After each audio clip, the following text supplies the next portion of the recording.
This is, I think, the best ever smart home product you would ever need to them.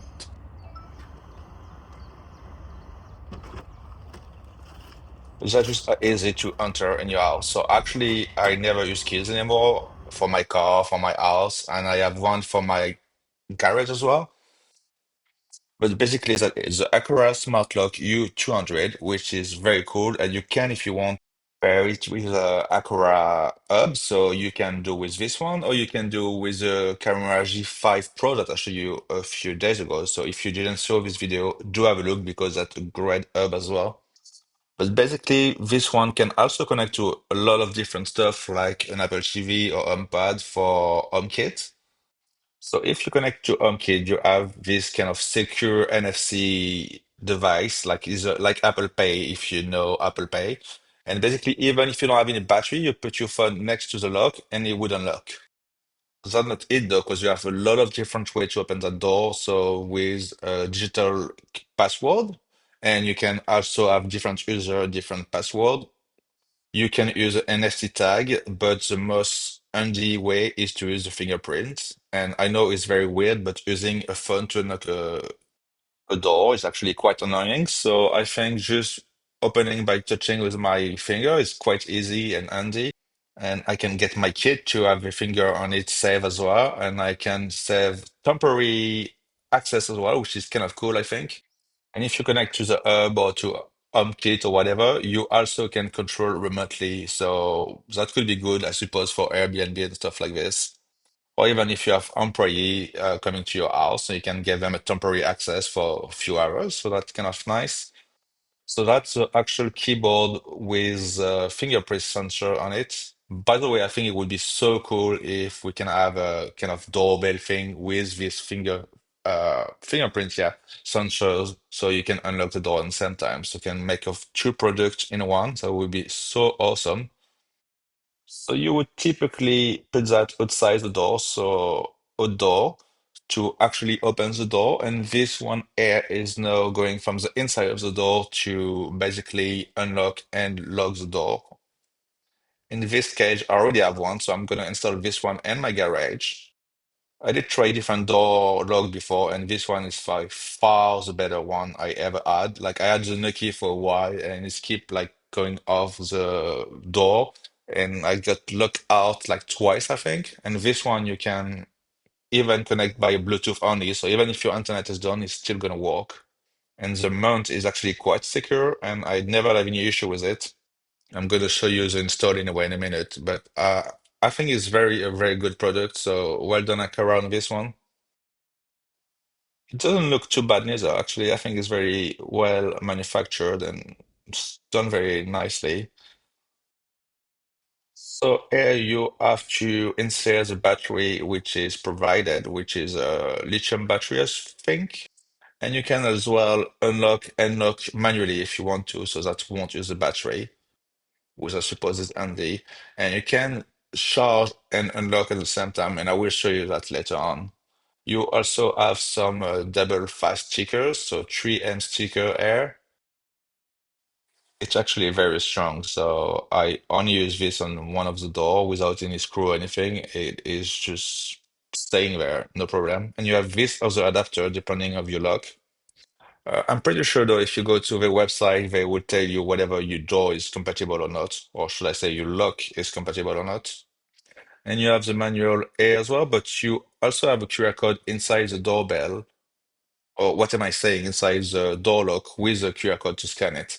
And that's very cool because they even thought about give you a little pocket so you can put an external battery next to the door to charge it. The cable is quite small, but is USB-C to USB-C. And actually, the battery is wasting for a good while as well, so you don't have to charge quite often. And you have a lot of screw as well, which I didn't use because I thought the double tap is actually quite strong. And actually, I have one for maybe 7 or 8 months now, and I never had any issue. And you have here the battery and some accessory. Well, to be honest, I wish the actual keyboard thing with fingerprint also have a rechargeable battery like this, or perhaps a USB-C.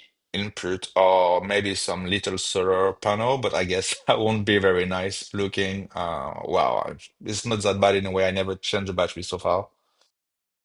And it's very straightforward to set up all together. So we're gonna have a look in a minute, but it's very fast and easy to do it. And I didn't look the manual, neither for this one or the first one I installed. It's very straightforward. They provide you with all the tools you need. Although actually, I'm taking it back, they don't provide you with a screwdriver, but I'm pretty sure most of people would have one anyway. And as you can see, the white part here is double tape side as well, so you can stick it through the wall. And I have it to the door that say no problem whatsoever. But if you want, you can actually have these two little hole to screw it, which I suppose is better, but mine is so strong like the first time I didn't put it properly, and I couldn't even undo it to put it back. And for open, you just have to push this little thing there, and then you should be able to slide in. Yeah, just like this. So then you can add the battery, which I believe is four battery, and they are AAA, so triple A battery. It's good they also provide the battery, but if you need to buy your own one, I would recommend to buy long-lasting battery, so you don't have to change it every so often. But as I said, mine is since like last summer, and I never have an issue so far. If you like Aqara projects, like stay connected to this channel because I'm gonna review quite a few of them. I do have a doorbell that I'm gonna review in the next few days, which is not new, but actually is quite cool. And a lot of the products actually are compatible with HomeKit, Matter, and different like Alexa and even SmartThing for some of them, like this one as well. So I think it's quite good in this way. I really do appreciate the way that you can connect with different platform, and I know I'm a big fan of Home Assistant, and that is the same concept to connect to other things, but this one is very open. So that's very nice. Anyway, that's the actual keypad with the fingerprint reader and NFC reader as well. So some credit card, for instance, would actually work for knock the door, I suppose. And the battery, you can remove it if you want, but you don't really have to since you can actually connect the USB-C straight to the door. And I'm gonna show you that later on again. So that's my garage door. So I'm gonna install this one on this door here. So you basically just have to put the fixation there. So I will recommend first to look with the key is actually fitting or not and try to open it and lock it first. And then you have this double tape.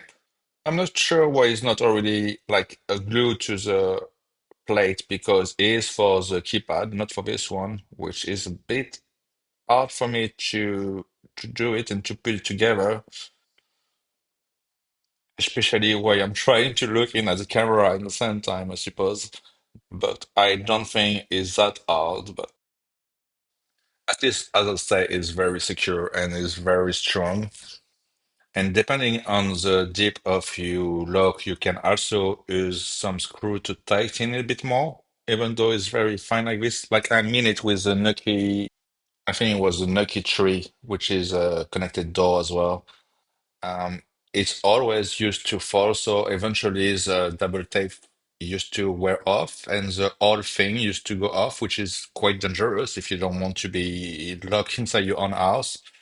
But this one, I totally trust it, and you can even see from this plate here, you have two big things going inside the actual lock, and you have to screw three other screw in it. So it's much better design. It's a much better design, sorry, and is very well done. Just gonna fast forward this a little bit.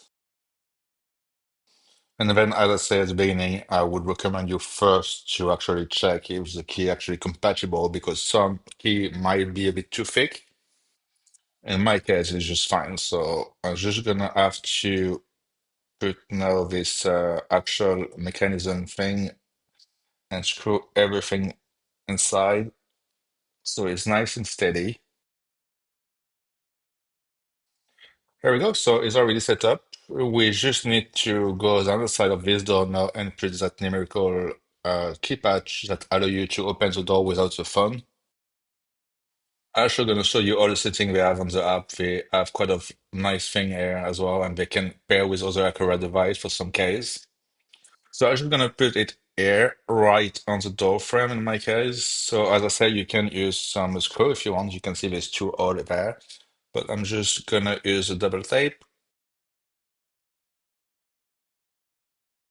Actually, I would recommend you to put the all keyboard thing together so you can know exactly how it's gonna look and what the space is gonna take. I think it's fine. So just a little of pressure and it should be fine. And by the way, there's an option that if you use a password, is actually going to work if you use a partial password. I don't know if that makes sense, but basically, if your password is 567 and you try 1 2 3 4 5 6 7, it's actually going to unlock the door still. So if you with someone you don't want them to figure out your code, you just do a random number, but as long as the password is inside, it's still going to work. And you can open and lock the door just by doing a little gesture on the lock, but also that's a quiet and very slow function.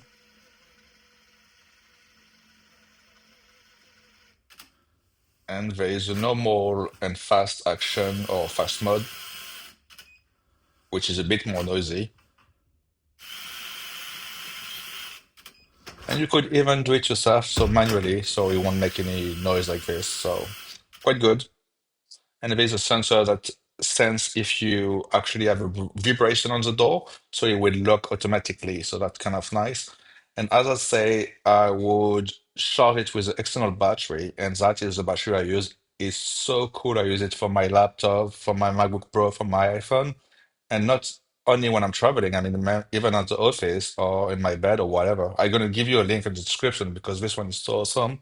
Anyway, that is the way I charge it. So you can basically put a USB straight inside this device, choose actual battery, or if you have a plug next to it, I suppose it's fine as well. And you do not have to charge that often, so that's actually quite good that you're still able to operate the door if you want to, and it's not that often, so that's cool. And just showing you the battery there, I think it's quite nice because it's actually telling you the battery percentage and the number of hour with current usage. So I'm using 7.8 watts at the moment, which leave me with 9 hour 47 minutes. So kind of nice.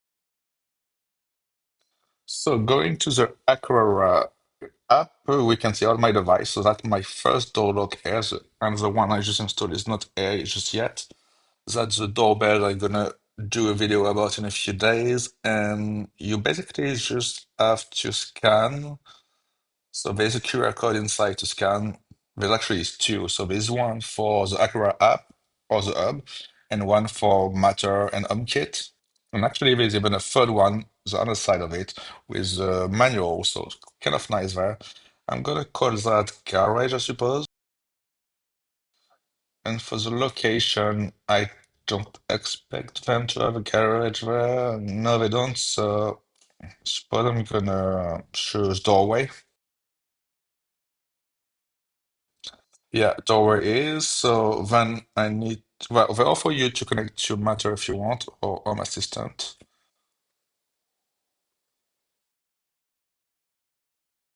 And then they ask you to enter a digit password. To be honest, I would have preferred a way without a actual password, but that's fine. So that's the fingerprint. So the scanning actually very annoying because there's a voice keep repeating scan again and again, and I'm going to show you that in a minute. But it's quite annoying, I'm afraid. And you can add different fingers, then you can choose the kind of lock you're using, and the calibration is actually very easy. You just have to make sure that the door is closed first before starting, and then you have audio animation all along, so it's kind of easy. You just have 2 or 3 manual process to do. One time you're gonna have to open the door, but there is all the restriction there, so it's kind of easy. Just gonna fast forward all this and going through the other settings. So I need to. HomeKit is quite challenging, I think. It might be just me because I have very special configuration with different VLAN and everything. So MDNS is very annoying with Unify, but that's something I noticed. I think there's a very specific way to do it as well. So my bad for not looking at the manual. Actually, saying even there's additional setup required. So there we go. And you can set up different users, as I say. So you can even set up a temporary user. And the good thing is you also have a log as well. So you could see everything that happened. You have the battery percentage, obviously. So the lock and the keypad. You can see the status and you can unlock obviously from the app. So that's the log itself. You can see I have some issue with the actual door, and also you can select different dates to see what's going on there or unlock the door. I actually had my sons to set up the fingerprint so they can open the door. You can set up a one-time password as well. So this one expires basically the same day, which is the 5th of March. And you have different modes. So you have the standard mode. So all functionality operate normally, support remote unlocking and setting periodic password. And if you have connected it to a kind of gateway, you can also use it remotely. No, within the setting is this one, like most of the Aqara device. So they actually tell you which kind of battery you need. Although I'm not sure which part required AA battery. Anyway, so you have a log storage option. You have the user manual, which is always nice to see on the app because I never read them, and then I end up throwing them as the first day. You do have to activate the actual fingerprint or password every time you want to change something, though. And you can change the volume as well because basically, if somebody enter too many times the wrong password or too many times the wrong fingerprint, they would actually give a little alarm, and you can change the voice as well, by the way. It's taking a lot of time, so I'm just gonna fast forward this. But you do have a lot of options, which I find is very cool for lock. So you have the auto lock and close, which I always do with all the one I add, which is basically locking the door automatically. You have the quiet mode, which is fast or not that fast, but you can set up a schedule, which is very nice. So, for instance, you can do it very slow at nighttime, but don't make so much noise. And you can set up a lockdown. So, if you enter too many times the wrong password, you lock down for 30 minutes, for instance. Or at least you can change the time of the lockout periods. And you can restrict as well the way it's opening at nighttime. So you would only require Bluetooth or an Aqara admin to open the door, which is still nice to have, I suppose. Although I suppose there's an extra layer of security because you have a key always inside the door, so nobody would be able to open the door from the outside. Although it depends of your lock, obviously, but that's kind of nice. And obviously you can change the lock setting and calibrate again. But yeah, that's about it for this video. So I think it's a very cool product. You can also, by the way, change the notification. But I'm gonna review other products soon. So please do give me a like and subscribe if you like it. And see you on the next episode. Bye.